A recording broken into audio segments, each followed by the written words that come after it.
Assalamualaikum warahmatullahi wabarakatuh. Alhamdulillahilladzi ja'ala nasiha min wabail corona. Assalatu wassalamu ala sayyidil mustafa wa ala alihi wa ashabihi ahli sidqi wal wafa, amma ba'du. Kepala sekolah yang saya hormati, Bapak Ibu guru yang saya hormati, dan seluruh siswa-siswi SMA Negeri 1 Ligung yang saya cintai dan yang saya banggakan. Selamat pagi semuanya. Pada kesempatan kali ini di kegiatan Sematren Ramadan dengan materi yaitu tentang akidah akhlak, yang akan kita bahas pada kesempatan kali ini yakni tentang akidah akhlak. Di dalam Islam kategori akidah akhlak itu memang diantaranya ada akidah, ada syariat, dan ada akhlak. Ketiga ini saling berhubungan. Seibaratnya ada sebuah pohon, maka akidah ini adalah sebagai akarnya. Syariat atau ibadah yang kita laksanakan itu sebagai batang pohonnya serta rantingnya, dan akhlak adalah buah dari pohon tersebut. Sehingga bisa diartikan bahwa akidah ini adalah suatu pondasi, suatu dasar dari agama yang harus kita miliki. Ketika akidahnya kuat, maka insya Allah nanti batang dan buahnya pun akan kita dapatkan, akan kita hasilkan dengan baik. Artinya segala macam bentuk tentang keakidahan, tentang ketauhidan, kita harus perdalam. Kita harus mengetahui tentang ketauhidan Allah Subhanahu wa taala. Karena itu perlu kita mempelajari akidah, perlu kita mempelajari ketauhidan, bahkan perlu kita mempelajari tentang aqaidul iman, yaitu tali-tali keimanan. Karena apa? Ketika kita mau mengimani, ketika kita mau percaya, ketika kita mau yakin terhadap Allah Subhanahu wa taala, pasti kita harus mengetahui dulu, pasti kita harus kenal dulu, pasti kita harus memperdalam dulu tentang Allah Subhanahu wa taala. Karena ibaratnya ketika kita mau mempercayai seorang teman, kalau kita tidak mengenalnya dengan baik, maka kita akan sedikit curiga, maka kita akan sedikit atau lemah tentang keyakinan kita, keimanan kita, kepercayaan kita terhadap mereka. Sama halnya dengan keimanan kita kepada Allah Subhanahu wa taala. Ketika kita sudah mengenalnya, maka kita akan lebih yakin, lebih baik dalam hal akidah kita terhadap Allah Subhanahu wa taala. Oleh karena itu, perlu kita harus mengetahui tentang segala sifat-sifat yang ada di Allah, baik itu sifat wajib, baik itu sifat mustahil, dan sifat wenang di Allah Subhanahu wa taala. Pada tahun kemarin di Sematren Ramadan di kelas 11 yang sudah saya pelajari, yang sudah saya sampaikan, itu ada 20 sifat wajib bagi Allah yang harus kita pelajari, yang harus kita ketahui, dan itu sebuah kewajiban bagi umat Islam. Di antaranya yaitu mungkin lebih dinadomkan, itu lebih cepat hafal kalau misalkan di nalar manusia. Itu apa saja sifat wajib bagi Allah? Di antaranya wujud, qidam, baqo, mukhalafatul lil hawadisi, qiyamuhu binafsihi, wahdaniyat, kudrat, iradat, ilmu, hayat, sama, basor, kalam, qadiron, muridan, aliman, hayyan, sami'an, basiron, mutakaliman.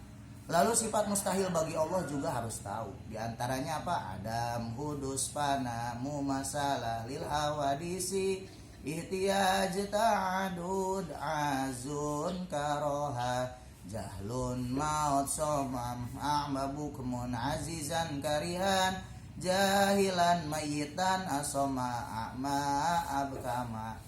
Di antara sifat wajib dan sifat mustahil di Allah, ada lagi sifat wenang di Allah, sifat jaiz bagi Allah, yaitu fi'lu kulli mumkinin aw tarkuhu, mengerjakan segala sesuatu yang mungkin dan meniadakannya. Ketika kita sudah mengenal terhadap Allah Subhanahu wa taala, maka tingkat ketauhidan kita, keyakinan kita kepada Allah akan lebih baik.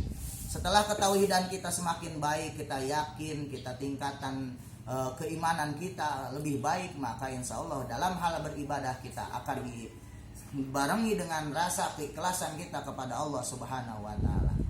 Karena memang sebetulnya ada kaidah yang mengatakan awal wajibin alal insani ma'rifatun ilahi bistiqori.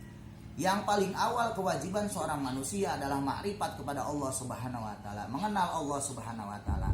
Oleh karena itu dengan hal seperti itu kita bisa ketika udah mengenal Allah, maka kita akan lebih dekat dengannya dan kita akan lebih sering beribadah kepada Allah. Setelah itu barulah kita bisa memetik akhlak yang akan kita punyai, kita dapatkan. Karena apa? Seseorang yang beriman, seseorang yang baik, seseorang yang akidahnya sudah kuat, maka pasti akan memiliki akhlak yang baik. Karena di zaman sekarang ini banyak sekali orang pintar, tapi sedikit sekali orang yang benar dan baik akhlaknya. Sedangkan Rasulullah SAW diutus ke muka bumi ini adalah hanya untuk memperbaiki akhlak.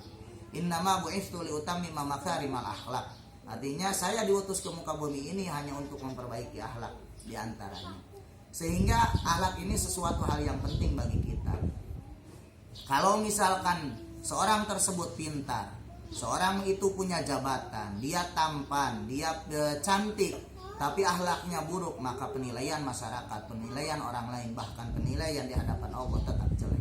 Oleh karena itu akhlak sesama manusia juga kita harus perbaiki, kita harus selalu membenah diri untuk memperbaiki akhlak yang kita miliki.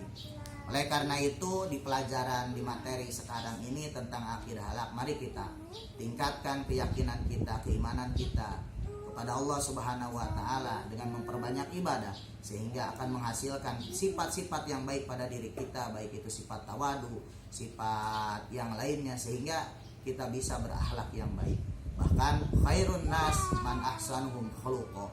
Artinya sebaik-baiknya manusia adalah orang yang baik akhlaknya. Mungkin itu saja yang dapat disampaikan. Selebihnya marilah kita berdiskusi, saling tanya jawab tentang masalah-masalah yang ada kaitannya dengan akidah akhlak. Terutama pada kesempatan sekarang ini di wabah virus corona ini, kita harus sebetulnya itu sebuah ujian bagi akidah kita.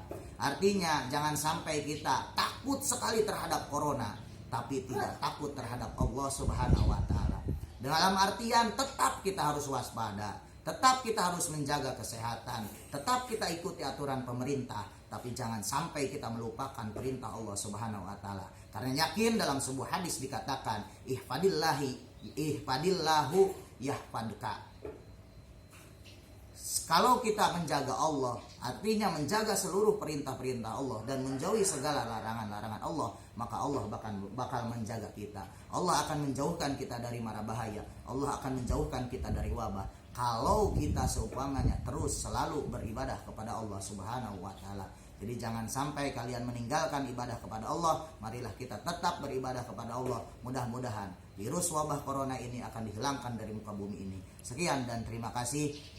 Wassalamualaikum warahmatullahi wabarakatuh.